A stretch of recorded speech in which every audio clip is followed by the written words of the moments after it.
uma batalha entre a alta performance e a saúde mental. A pressão pelo bom desempenho, o perfeccionismo e os altos padrões estabelecidos por si próprios são alguns dos maiores desafios na busca incessante pela medalha. Mas como achar um ponto de equilíbrio em meio a tudo isso? Quem está aqui com a gente é a Tatiana Azevedo, que é escritora e neuropsicóloga.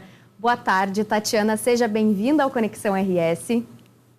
Boa tarde, eu que agradeço a oportunidade de estar aqui com vocês e falando sobre esse tema, né, tão importante que agora a gente vem desmistificando a saúde mental, né, e o esporte ajuda bastante nesse papel, né, então é bem importante esse debate.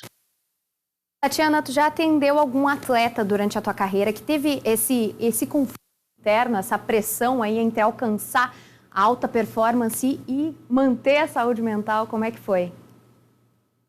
Já atendi pessoas que eram envolvidas com situações de alta performance, não medalhistas, né? Infelizmente, seria uma honra atender esse público, mas a gente sabe que é muito desafiador, a gente sabe que atletas olímpicos ou qualquer pessoa que lide com demandas que exijam aí uma alta performance, vai ter ali algumas repercussões e o cuidado com a saúde mental é importantíssimo para que a gente possa chegar nesses resultados extraordinários, né? Somos um ser humano integral, então a gente precisa cuidar do corpo, da mente, da espiritualidade, né? Então todos esses vieses eles têm que estar conectados para que a gente possa, então, ter um resultado legal, importante, e há alguns anos a gente vem percebendo e o próprio relato dos atletas vem destacando a importância de um apoio psicológico e como a pressão pode afetar a saúde desses atletas, né?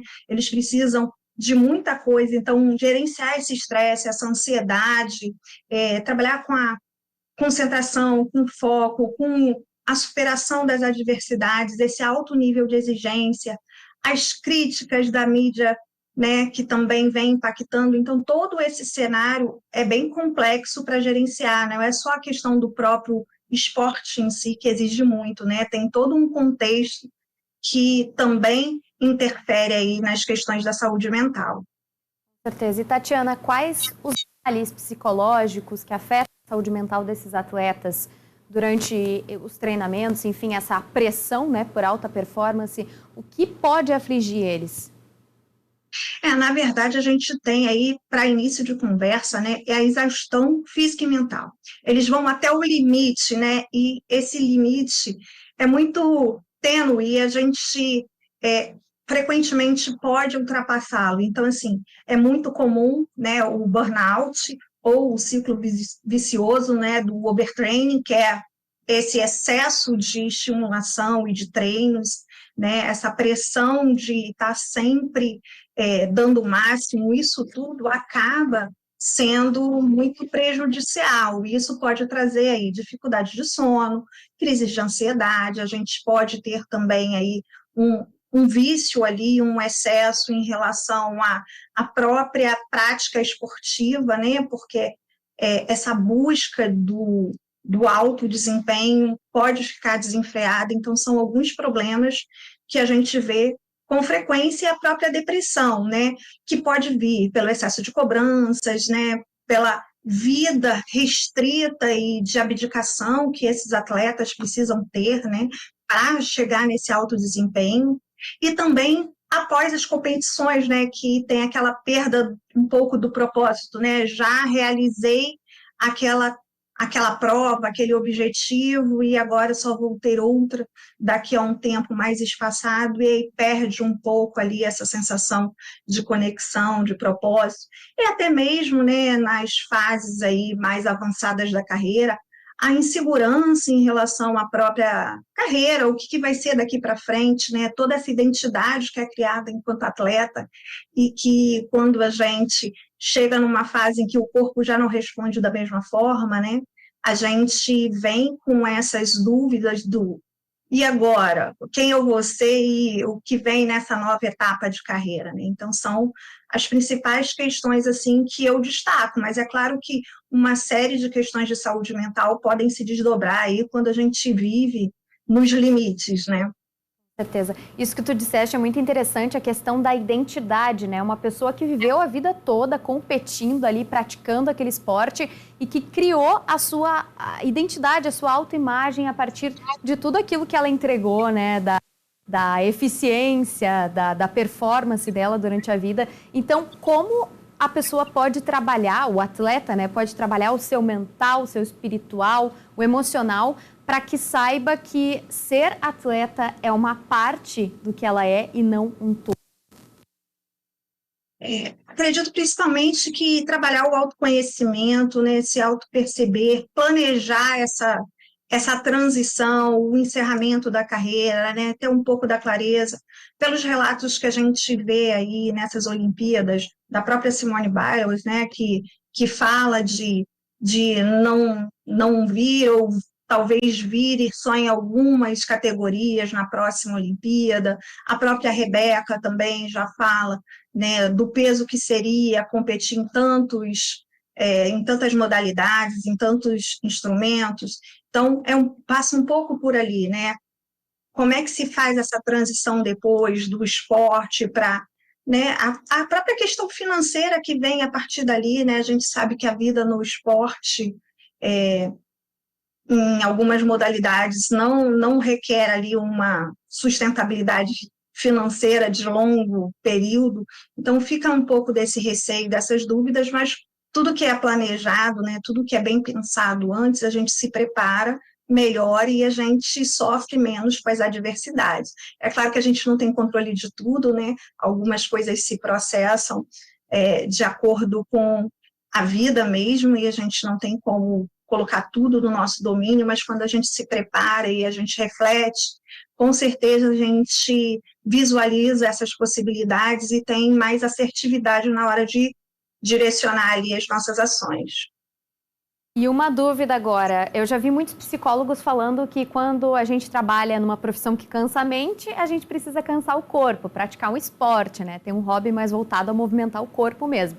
E vice-versa, né? Quem cansa mais o corpo ali também estimular a mente. E no caso dos atletas, que eles estão sempre estimulando tanto o corpo quanto a mente com essa cobrança da alta performance. O que eles podem fazer? Que tipo de hobby, por exemplo, um atleta de alta performance pode ter para não se cobrar tanto, para relaxar e conseguir descansar a mente?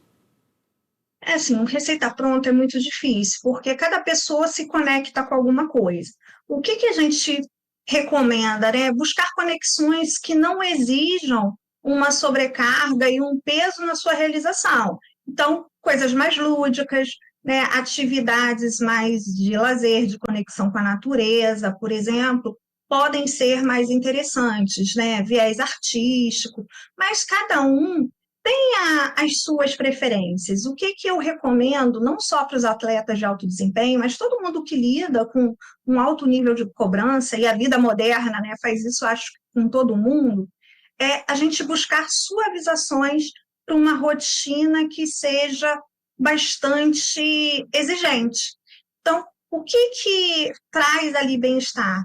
Muitas vezes as pessoas ficam procurando coisas extraordinárias, né? Nem sempre é possível você fazer um escape e uma viagem, mas o que você pode incorporar no dia a dia? O que você gosta? Então, né, quando a gente pensa nessas coisas simples da vida que a gente pode incorporar, a gente traz essa suavidade. Então, pode ser uma meditação, pode ser encontrar amigos, tudo isso pode ser funcional para descompressão, né? Não precisa ser algo extraordinário, algo caro, né? Tem que ser algo que seja importante para você. Então, quando a gente olha e pensa o que faz sentido e o que o nosso corpo e nossa mente está precisando, a gente consegue conectar. Eu vou dar meu exemplo pessoal. Quando eu estou muito acelerada e eu quero desacelerar, eu busco conexão com a natureza. Quando eu estou muito cansada, sem energia, eu gosto de praia, local com sol. Né? Então, são as minhas preferências. No dia a dia, eu gosto de dançar como uma atividade física, né? De tirar um pouco a pressão do dia a dia, né? Até porque a atividade física ela traz uma oxigenação do cérebro, tem todo um valor. Então, cada um vai identificando ali o que é importante para si, o que traz de referência, então gosto de uma fugidinha para tomar um café, às vezes no meio do dia. Eu trabalho também com algo muito exigente, né, que é com sofrimento, com a dor humana. Ninguém vai me procurar neuropsicóloga porque está feliz, né? Geralmente a pessoa está com dificuldades. Então, é isso, a gente encaixar no nosso dia a dia coisas simples e que façam o coração sorrir. Com certeza, com leveza, né, ajudando a cultivar a nossa criança interior também, que é muito importante.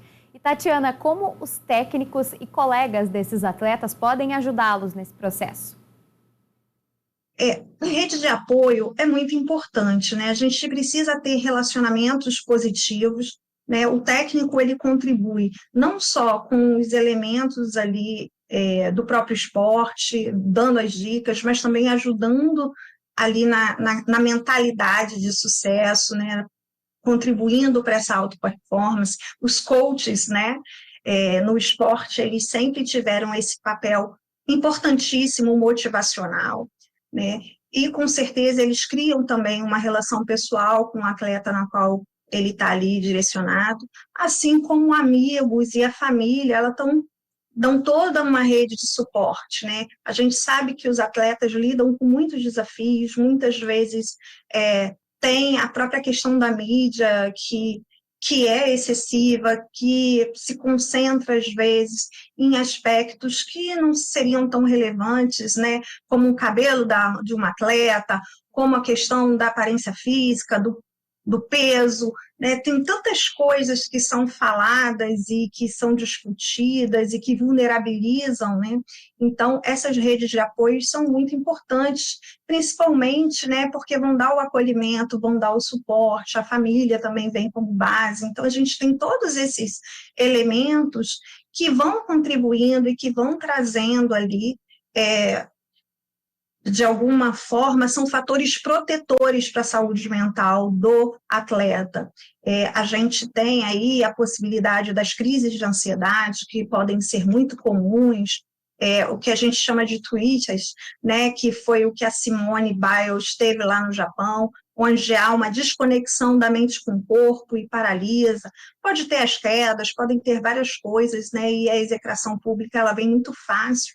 Então, essas redes de apoio, esses relacionamentos pessoais positivos, eles atuam como um suporte para lidar com as adversidades e também para comemorar junto as vitórias, para compartilhar ali, né, os louros dessa vitória. Bacana. E também a imprensa, né? Nós, como profissionais, também temos que ser humanos nesse processo, termos empatia com esses atletas, porque apesar da gente enxergá-los como seres, né, até superiores, que têm muita força, rapidez, enfim, dependendo do esporte que eles praticam, eles também têm esses sentimentos e podem se afetar com esses julgamentos. Tatiana, muito obrigada. Quer acrescentar mais alguma coisa?